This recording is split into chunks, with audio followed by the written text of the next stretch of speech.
Hello everyone, in a video recently I introduced this concept for a ship, this arrow ship with the radiators deploying so that they fit within the shadow shield, which protects the ship from the radiation of the engine. The shadow shield is a shiny thing right there, very heavy, coming in at 40 tons right now.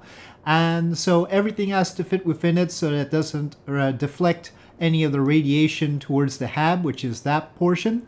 And so they all fit within the tight cone produced by the shadow shield, and that's why we have the radiators going like this, because that way we get the largest amount of radiator capacity that fits within the cone. So we have them retract like that so they can be launched, and this whole thing can be launched in 4 launches. There's the back end, the fuel tank, then the radiators, and then the hab. And you'll note that the hab and the fuel tank both are shaped like cones so that they can fit on the top of the rocket easier. And the diameter of them, the maximum diameter is 12 meters. So everything is set to that. And well, I showed it off in Blender and now it is here in Kerbal Space Program. The engine that we have in the back is this Ouroboros toroidal tokamak fusion engine from far future. The actual panels here were actually made for another purpose by Pekka, so it's Pekka's model. Everything else was mine except for, of course, the stock solar panels. And in addition to the engine from far future, there's also the cryogenic tanks from far future, which allow the liquid deuterium, or I don't know if that's far future or KSP-Sol, probably far future, and the helium-3. So I've clipped those on.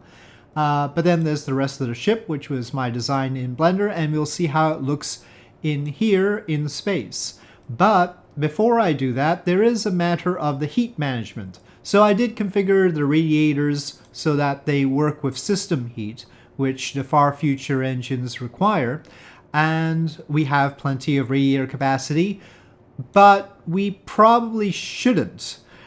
Is the thing. If you take a look at the stats of the fusion engine back here, it produces 1,500 kilonewtons of thrust, 6,800 seconds of ISP, and by my calculations, that means that the power that is involved in that thrust is 50 gigawatts. 50 gigawatts.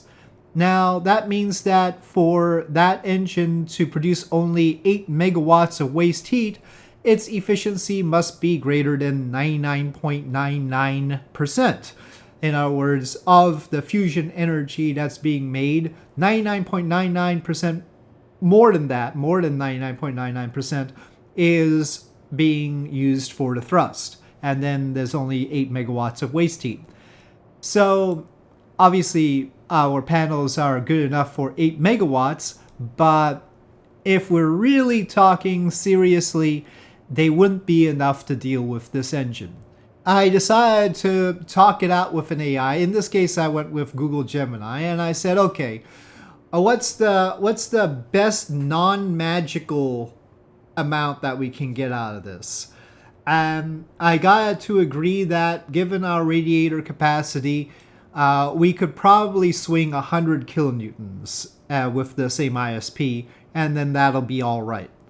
And then we it said that my radiator capacity was not able to do 132. I'll keep it to 132, but it said that it was 40 something megawatts, but we'll go with 132. I think the difference there is between it being run at 750 Kelvin and a higher temperature, so it's fine. According to this loop, it says 1,300, so maybe it's all right. But they're supposed to be titanium radiators. They're probably not capable of 1,300 Kelvin.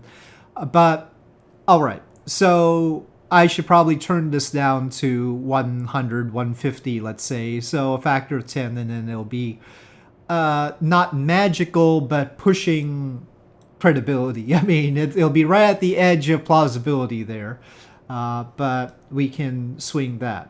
So I'm probably going to do a pass of the far future engines to make sure that they're still really, really, really, really good at efficiency, but not totally magical. And we'll see about that. But for now, let's bring this outside and see how it looks. Now, if you have a different opinion on the efficiency and what we should be able to get out of it, by all means tell me. The reason I consulted Google Gemini is because I don't have anybody else to talk to about these things. So, nobody else is interested. So, anyway, I did add a little bit of a red glow to the radiators on the hydrogen tank back here. But we really should have these glowing. The radiators on the tank are only to control the boil off of the hydrogen.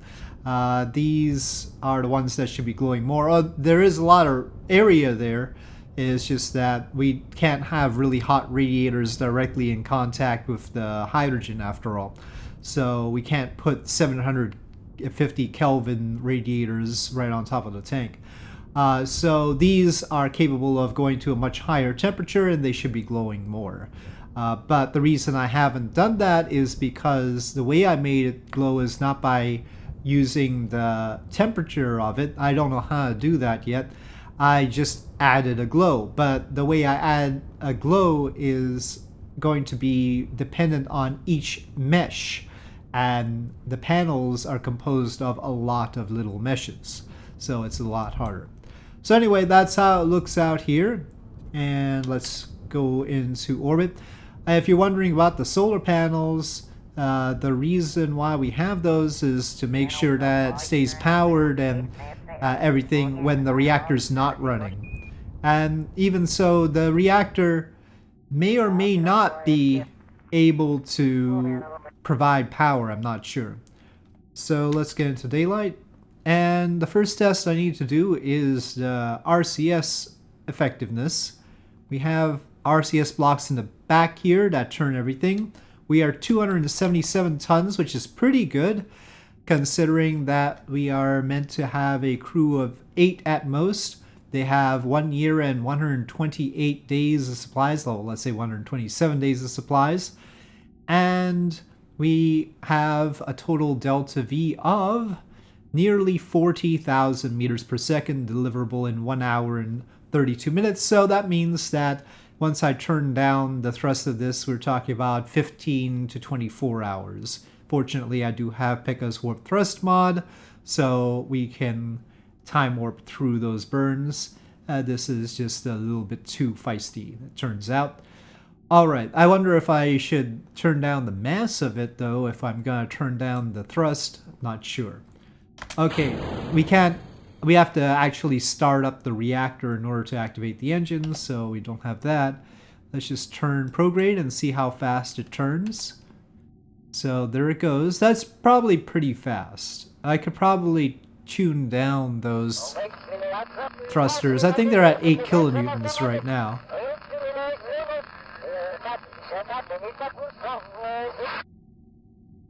So it's just meant to be an interesting shaped ship compared to some of the other ones you might be familiar with. It has the benefit of being different just a little bit.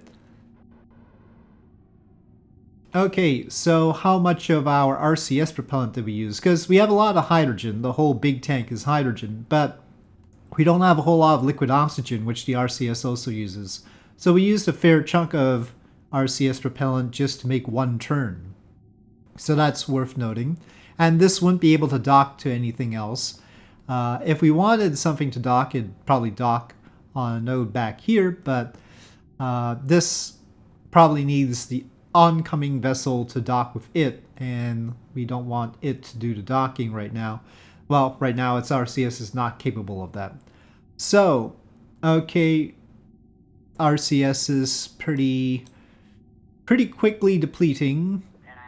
And maybe I want to turn down the RCS thrusters. Let's try and plot for the moon. Oh, that's pretty close. Oh, that's crashing, I think. Okay, there we go. 6 days though, but that's because we're doing an off-plane transfer. Okay, don't currently have an idea how long the burn's gonna take. It would take a lot longer with the lower thrust, of course. And we have to start up this.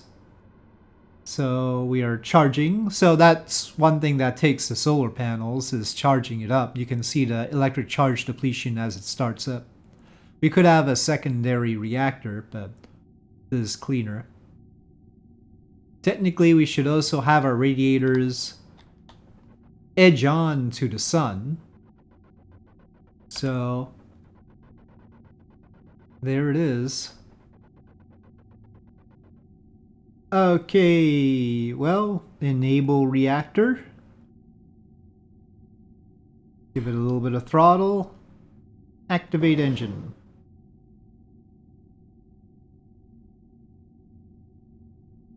Well, it doesn't have much of a plume, even though it's active.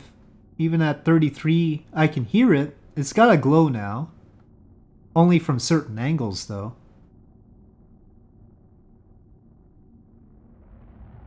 It's got the faintest sort of purple thing going now. Not great, but okay. Okay, fizz warp.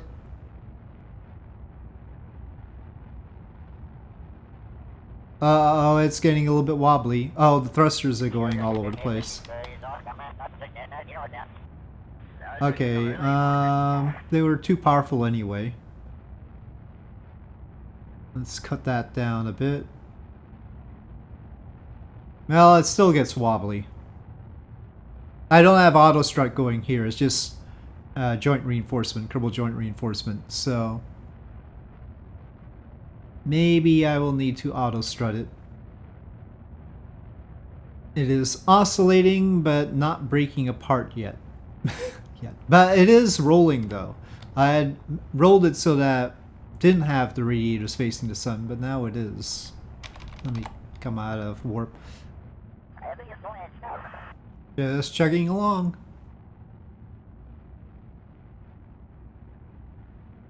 This panel configuration does limit the size of the habitat, but you know, we could still extend it over here somewhat, but you can't have a cylinder that's 12 meters in diameter like this.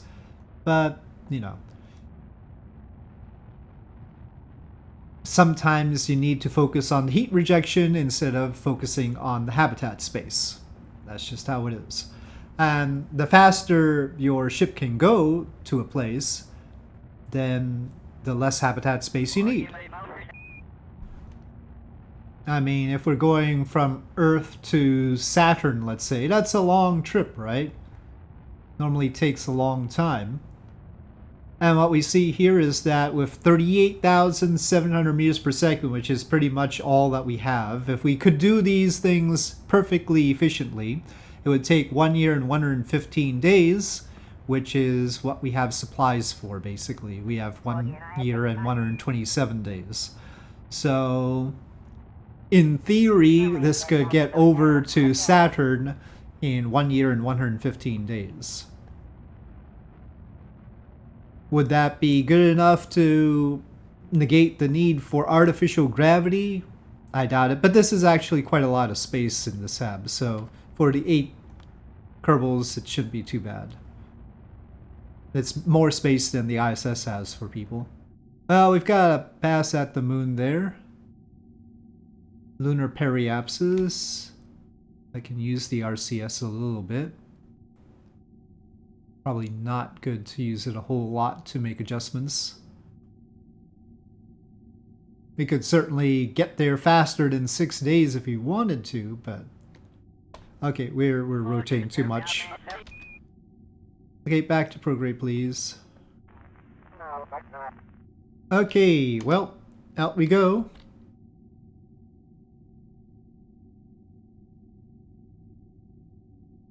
And let's just get a shot of it at the moon, shall we?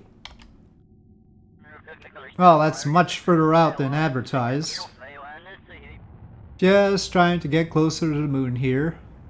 We ended up 15,000 kilometers out instead of what I was planning on. Okay, we're approaching the moon for capture. Let's get a look at it like this.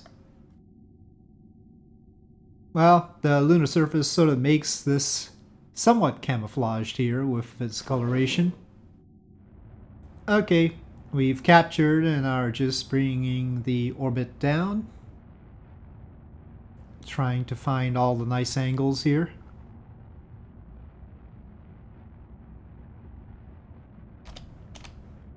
Okay, well, that's as low as we're gonna go this time.